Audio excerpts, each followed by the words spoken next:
নমস্কাৰ ফলোটিং যিসকলে seat allotment পাই গৈছে তেওঁলোকে সিটটো একসেপ্ট কেনেকৈ কৰিব তিনিটা যি ইয়াতে ট্ৰিক মাৰ্ক আহে তিনিটা ট্ৰিক মাৰ্ক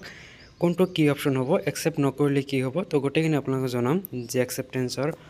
সম্পূৰ্ণ প্ৰক্ৰিয়াটো তো আপোনালোকে লগ ইন কৰিব লাগিব পৰ্টেলত আহিব বাটনত ক্লিক কৰি আপোনালোকে ইয়াৰ পৰা থ্ৰী লাইনত ক্লিক কৰিব থ্ৰী লাইনত ক্লিক কৰি আপোনালোকে ইয়াৰ পৰা লগ ইন কৰি ল'ব তো সিম্পলি ইয়াতে মই লগ ইন তো আপোনালোকে ইয়াতে আইডি পাছৱৰ্ড দিয়ে আপোনালোকে সিম্পলি কি কৰিব লগ ইন বাটনত ক্লিক কৰিব এটো অটোমেটিক্যালি লগ ইন হৈ যাব এখানে লগ ইন হৈ যোৱাৰ পিছত আপুনি স্ক্ৰল ডাউন কৰিব স্ক্ৰল ডাউন কৰিলে আপুনি ইয়াতে কি পাব ক্লিক হিয়াৰ টু ভিউ যি সিট এলিগেশ্যন লিখা আছে তো আপোনালোকে ইয়াৰ ওপৰতে ক্লিক কৰিব লাগিব ইয়াৰ ওপৰতে যেতিয়া ক্লিক কৰিব আপোনাৰ পেজটো এনেকুৱা আহি যাব তো আপোনালোকে ইয়াতে গোটেইখিনি চাব পৰা নাই কিছুমান হাইড কৰি দিছোঁ এইখিনি আহি যোৱাৰ পিছত আপোনালোকে ইয়াতে চাওক নতুন এটা অপশ্যন আহি গৈছে যে ডাউনলোড এডমিশন লেটাৰ তো আপোনালোকে ইয়াতে ক্লিক কৰি এডমিশন লেটাৰটো ডাউনলোড কৰি ল'ব পাৰিব ইয়াতে ক্লিক কৰিলে এইটো ডাউনলোড হৈ যাব ইয়াতে চাওক কিবা কাৰণে এইটো অসুবিধাৰ সন্মুখীন হৈ গৈছে এইটো কাৰণে এটা শ্ব' কৰা নাই কিন্তু আপোনাৰ শ্ব' কৰিব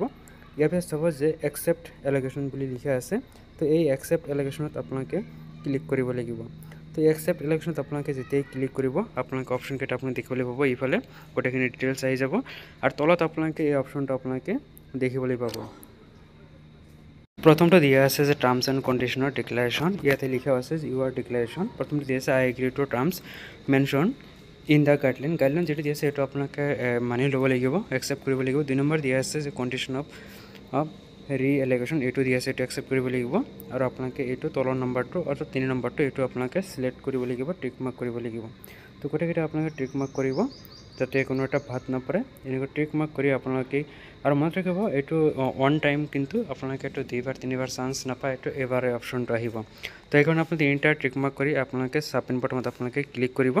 ইয়াত চাওক আহি গৈছে যে you have accepted the upgraded